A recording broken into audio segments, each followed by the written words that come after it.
Viewers, आज के video में हम करेंगे कक्षा 9वीं गणित की प्रश्नावली 2.1 का संपूर्ण हल। तो शुरू करते हैं। प्रश्न नंबर पहला है, निम्नलिखित व्यंजकों में कौन कौन एक चर में बहुपद है और कौन कौन नहीं है, कारण के साथ अपने उत्तर दीजिए। तो हमें बताना है कि जो व्यंजक दे रखे, तो पहला जैसे ये व्यंजक दे रखा है, इसमें से कौन सा एक चर में बहुपद है और कौन सा नहीं है, और उसका कारण भी हमें बताना है। तो एक चर में बहुपद क्या होते हैं और उसका कारण क्या देंगे, तो इसको जैसे जैसे हम हल करते जाएंगे इसको समझते भी जाएंगे, अलग से हमें कुछ भी करने की आवश्यकता नहीं रहेगी। तो पहला जो प्रश्न है, पहला जो व्यंजक है दे रखा प्रश्न में, 4x की घात 2 ऋण 3x धन 7। तो यहाँ पे जो संख्या है जैसे 4, 3 और 7, इनके साथ में जो x, y या कोई सा भी अंग्रेजी का स्मॉल लेटर दे रखा होता वही इसका चर होता है।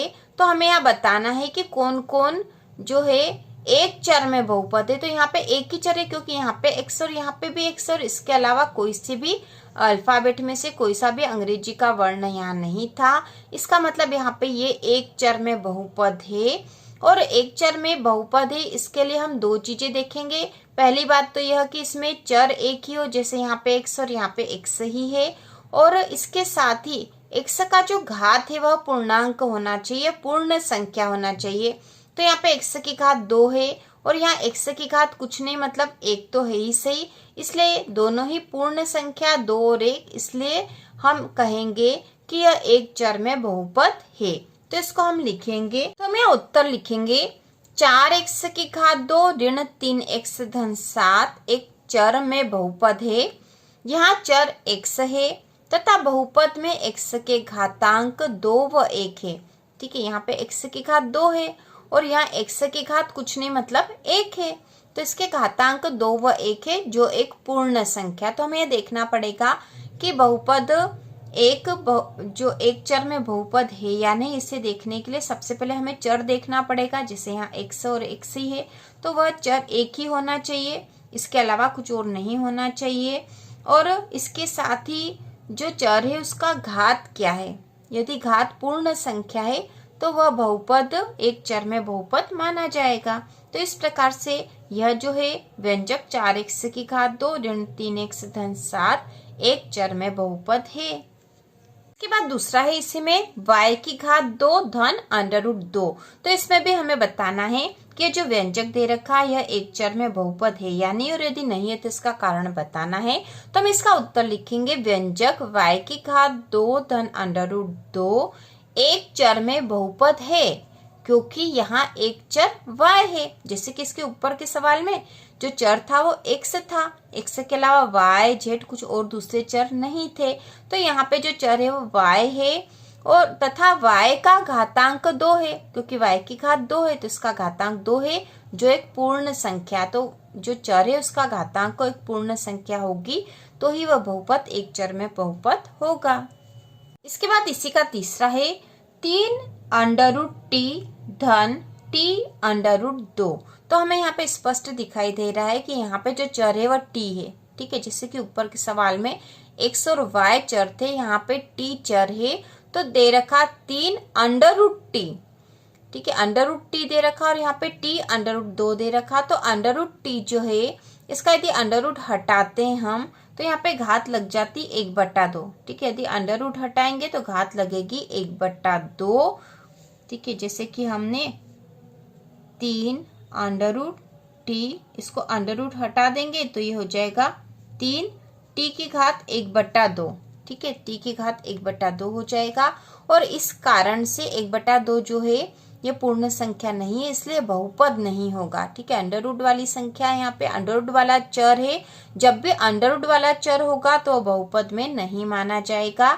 तो इसका हम उत्तर लिखेंगे, व्यंजक 3√t धन √2 एक चर में बहुपद नहीं है। ठीक है, यहाँ पे चर तो एक ही, जैसे यहाँ t और यहाँ पे भी t ही है, चर तो है लेकिन एक चर में बहुपद नहीं है क्योंकि यहाँ चर t का घातांक 1/2 व 1 है, क्योंकि यहाँ पे 1 हो जाएगा और यहाँ 1/2, यहाँ 1/2 एक पूर्ण संख्या नहीं है, ठीक है, ये पूर्ण संख्या नहीं है। और जब भी घातांक पूर्ण संख्या नहीं होगी तब वह बहुपद नहीं माना जाएगा, तो यह हम बहुपद नहीं मानेंगे। एक चर है फिर भी यह बहुपद नहीं है, इसलिए हम लिख देंगे कि एक चर में बहुपद नहीं है। इसके बाद जो अगला चौथा प्रश्न है वह है y धन 2/y, ठीक है, यहाँ पे भी y है, यहाँ पे भी y है, तो चर तो एक ही है क्योंकि यहाँ पे y ही दे रखा, x या t और कुछ भी नहीं दे रखा, तो एक चर तो है।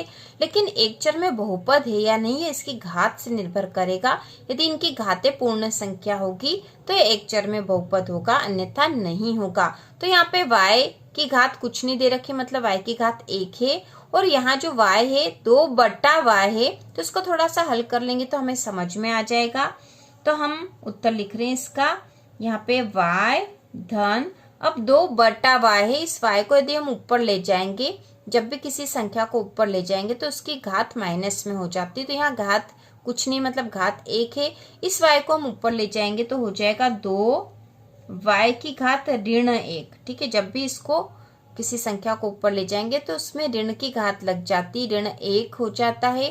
तो यहाँ पे y धन 2y ऋण 1 हो गया क्योंकि इस y को हम ऊपर ले गए, तो यहाँ पे घात हो गई ऋण 1 और यहाँ पे 1 है, तो हम यहाँ लिखेंगे y धन 2/y एक चर में बहुपद नहीं है, ठीक है, चर तो एक ही है लेकिन एक चर में बहुपद नहीं है क्योंकि y की घात ऋण 1 है, क्योंकि y की घात यहाँ ऋण 1 है जो एक पूर्ण संख्या नहीं है, और जब भी घात एक पूर्ण संख्या नहीं होगी तो वह बहुपद नहीं होगा, इसलिए यह एक चर में बहुपद नहीं है। इसके बाद अगला जो पांचवा है x की घात 10 धन y की घात 3 धन t की घात 50। तो यहाँ पे भी हमें बताना है कि यह जो व्यंजक दे रखा है यह एक चर में बहुपद है या नहीं। तो इसके पहले के सवालों में हमारे पास जो चर थे या तो x था, y था या t आया था व्यंजक में, लेकिन यहाँ पे देखो चर कितने आ रहे हैं, x भी यहाँ पे है, y भी है और t भी है, यहाँ तो 3 चर आ गए हैं, ठीक है, x भी एक चर है, y भी एक चर है और t भी चर है, तो 3 चर आ गए, तो एक चर में बहुपद मांगा था हमसे, लेकिन यहाँ 3 चर है इसलिए एक चर में बहुपद नहीं है। वैसे यहाँ पर जो घात दे रखे, घात तो पूर्ण संख्या है लेकिन यह एक चर नहीं, इसलिए हम लिख सकते हैं कि यहाँ एक चर में बहुपद नहीं है। तो उत्तर हम इस प्रकार से लिखेंगे कि व्यंजक x की घात 10 धन y की घात 3 धन t की घात 50 एक चर में बहुपद नहीं है, क्योंकि यहाँ चर x, y व t है, एक चर नहीं बल्कि 3 चर है यहाँ पे अलग अलग x, y और t, इसलिए यह एक चर में बहुपद नहीं है। तो प्रश्न नंबर पहला बहुत ही आसान था, बस समझ लेंगे तो हम आसानी से लिख सकेंगे। इसके बाद प्रश्नावली 2.1 का ही प्रश्न नंबर दूसरा है, निम्नलिखित में से प्रत्येक में x की घात 2 का गुणांक लिखिए। तो x की घात 2 का गुणांक हमें लिखना है, बहुत ही आसान है यह। तो सबसे पहला जो दे रखा हमें वह है 2 धन x की घात 2 धन x। तो यहाँ हमें x की घात 2 या x का वर्ग भी हम इसे कहते हैं, x के वर्ग का गुणांक लिखना है, मतलब इसके साथ गुणा में जो संख्या वह हमें बतानी है, x की घात 2 के साथ गुणा में जो संख्या वह हमें बतानी है, गुणांक बताना मतलब। तो इसको लिखेंगे हम हल, तो हम यहाँ लिखेंगे यहाँ x की घात 2 का गुणांक बराबर, इसके साथ गुणा में क्या संख्या, तो इसके साथ कोई संख्या यहाँ पे नहीं, मतलब 1 है, ठीक है, कुछ नहीं मतलब 1 मानते हैं हम, इसलिए यहाँ पे इसका गुणांक 1 है, ठीक है, इसके साथ कुछ नहीं मतलब 1 है, इसलिए यहाँ x की घात 2 का गुणांक 1 है। इसके बाद इसी का दूसरा प्रश्न है 2 ऋण x की घात 2 धन x की घात 3। तो हमें तो x की घात 2 का गुणांक बताना है, तो इसको भी हम लिखेंगे हल और लिखेंगे यहाँ x की घात 2 का गुणांक, x की घात 2 का गुणांक मतलब x की घात 2 के साथ गुणा में जो संख्या वह, तो यहाँ पे कुछ नहीं मतलब 1 है, लेकिन यहाँ पे ऋण का चिन्ह इसलिए हम बोलेंगे कि यहाँ ऋण 1 है, तो इसका गुणांक हो गया ऋण 1 है, ठीक है, ऋण 1 है। ऊपर जो संख्या हमने 1 ही बोली थी क्योंकि यहाँ पे धन का था इसलिए 1 लिखा, मतलब धन का ही 1 होता है, और यहाँ पे ऋण का 1 आएगा क्योंकि इसके साथ जो संख्या 1 है, लेकिन आगे चिन्ह ऋण का, इसलिए ऋण का 1 आएगा। इसके बाद जो अगला है x, तीसरा जो है पाई बटा 2 x की घात 2 धन x। तो यहाँ में x की घात 2 का गुणांक बताना है, तो यहाँ पे गुणांक में आ जाएगा पाई बटा 2, क्योंकि इसके साथ गुणा में है, बीच में कोई चिन्ह नहीं है, तो मैं लिखेंगे यहाँ x की घात 2 का गुणांक पाई बटा 2 है, क्योंकि इसके साथ गुणा में है पाई बटा 2, इसलिए पाई बटा 2 इसका गुणांक हो जाएगा x की घात 2 का। इसके बाद अगला जो चौथा है ऋण 2x ऋण 1, ठीक है, ऋण 2x ऋण 1, तो इसका x की घात 2 का गुणांक हमें बताना। तो यहाँ देखो x की घात 2 है क्या, यहाँ तो x की घात 2 है ही नहीं, तो हम यहाँ लिखेंगे यहाँ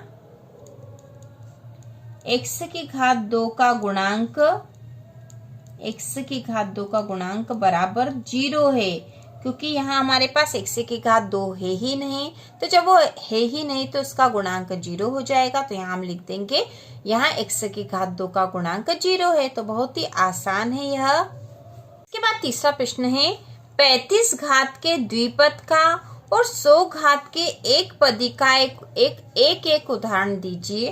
तो हम इसको भी हल कर लेंगे, बहुत ही आसान है। 35 घात के द्विपद का हमें उदाहरण देना सबसे पहले, तो हम यहाँ लिखेंगे 35 घात का द्विपद, तो यह हम अपने मन से कोई सी भी संख्या लिख सकते हैं। तो हम यहाँ लिख देंगे x की घात 35 धन 2x धन 1, तो यह द्विपद हो गया है। इसके बाद हमें 100 घात का एक पदी लिखना है, तो 100 घात का एक पदी बराबर, क्योंकि एक ही पद में लिखना है, तो हम यहाँ लिख देंगे x की घात 100 धन 2। तो इस प्रकार से यह 35 घात का द्विपद और 100 घात का एक पदी का उदाहरण हमने लिख लिया है। तो यहाँ पे एक पदी और दो पदी इस प्रकार से है, क्योंकि यहाँ पे 2 बार चर आया है, एक बार घातांक के रूप में और एक बार इसकी घात 1 है। उसी प्रकार यहाँ पे एक ही बार हमने चर का प्रयोग किया, इसलिए एक पदी है। इसके बाद अगला चौथा प्रश्न है निम्नलिखित बहुपदों में से प्रत्येक बहुपद की घात लिखिए। तो हमें यहाँ बहुपद की घात लिखनी है, तो यह हमें ध्यान रखना होगा कि बहुपद की घात उसकी सबसे बड़ी घात होती है, ठीक है, सबसे बड़ी घात होती है। तो यहाँ सबसे बड़ी घात क्या, जैसे यहाँ 5x की घात 3 है धन 4x की घात 2 है धन 7x है। तो यहाँ x के साथ कुछ नहीं, मतलब घात 1 है, यहाँ घात 2 और यहाँ घात 3 है। तो सबसे बड़ी घात कौन सी हो गई, 3, तो यही बहुपद की घात है, ठीक है। तो हम यहाँ उत्तर लिख देंगे, उत्तर बहुपद की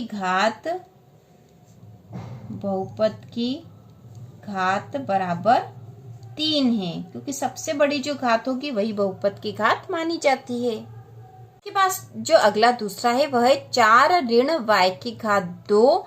तो यहाँ पे जो बहुपद की यहाँ पे घात है y की घात 2 है यहाँ पे, तो यही बहुपद की घात होगी, क्योंकि इससे बड़ी कोई घात यहाँ नहीं है, इसलिए हम यहाँ लिख देंगे बहुपद की घात बराबर 2 है।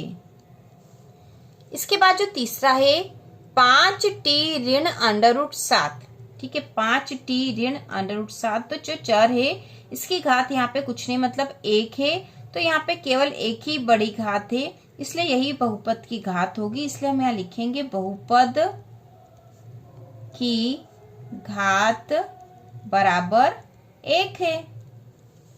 इसके बाद जो चौथा है इसमें दे रखा 3, तो यहाँ पे इसके अलावा कोई चरपद है ही नहीं, तो चरपद है ही नहीं तो इसकी घात भी नहीं, इसका मतलब ये हुआ कि घात 0 है। तो यहाँ लिखेंगे बहुपद की घात बराबर 0 है। तो इस प्रकार से प्रश्न नंबर चौथा भी हल हो गया, बहुत ही आसान है।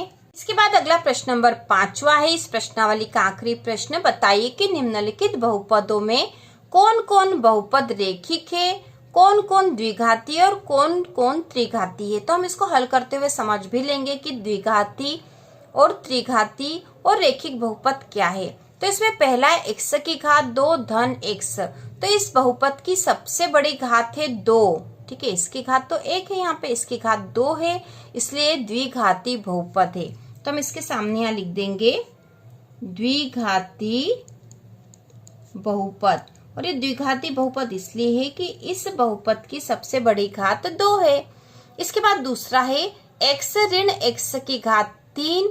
तो इस बहुपद की सबसे बड़ी घात कितनी है? 3 है, क्योंकि यहाँ पे x की घात कुछ नहीं मतलब 1 है और यहाँ x की घात 3 है, तो सबसे बड़ी घात 3 है, इसलिए यह हो जाएगा त्रिघाती बहुपद। त्रिघाती बहुपद। इसके बाद अगला है तीसरा y धन y की घात 2 धन 4। तो इस बहुपद की सबसे बड़ी घात है 2, क्योंकि यह बहुपद की सबसे बड़ी घात 2 है, इसलिए द्विघाती बहुपद कहलाएगा। तो हम इसको लिख देंगे द्विघाती बहुपद। इसके बाद चौथा है 1 धन x। तो यहाँ x की घात 1 है, क्योंकि कुछ नहीं मतलब 1 है इसकी घात, तो यह हो जाएगा रेखिक बहुपद। जिस बहुपद की सबसे बड़ी घात 1 होती है वह रेखिक बहुपद कहलाता है, तो यह हो जाएगा रेखिक बहुपद। इसके बाद अगला है 3t। तो यहाँ जो चर है ये t है और इसकी घात 1 है, क्योंकि यहाँ पे केवल यही चर 1 ही दे रखा और इसकी घात कुछ नहीं दे रखी, मतलब 1 घात हम मानते हैं इसको। तो यहाँ पे 1 ही घात है, इसलिए हो जाएगा यह रेखिक बहुपद। इसके बाद अगला जो है r की घात 2। तो यहाँ पे चर r है और इसकी घात 2 दे रखी है, तो यह हो जाएगा, क्योंकि इसकी सबसे बड़ी घात 2 ही है, इसलिए द्विघात बहुपद कहलाएगा। तो हम इसको लिख देंगे द्विघाती बहुपद। इसके बाद अगला है 7x की घात 3। तो इस बहुपद की जो है इसकी घात सबसे बड़ी घात 3 है, इसलिए त्रिघाती बहुपद कहलाएगा। तो हम यहाँ लिख देंगे त्रिघाती बहुपद। तो इस प्रकार से आपने समझ लिया होगा कि रेखिक बहुपद, द्विघाती बहुपद और त्रिघाती बहुपद किसे कहते हैं। और ये प्रश्न नंबर 5वां भी हल हो चुका है। प्रश्नावली 2.1 के सारे प्रश्न बहुत ही आसानी से हमने हल कर लिए हैं। तो इसी प्रकार के और वीडियो देखने के लिए कक्षा 9वीं की संपूर्ण तैयारी के लिए चैनल को सब्सक्राइब कीजिए।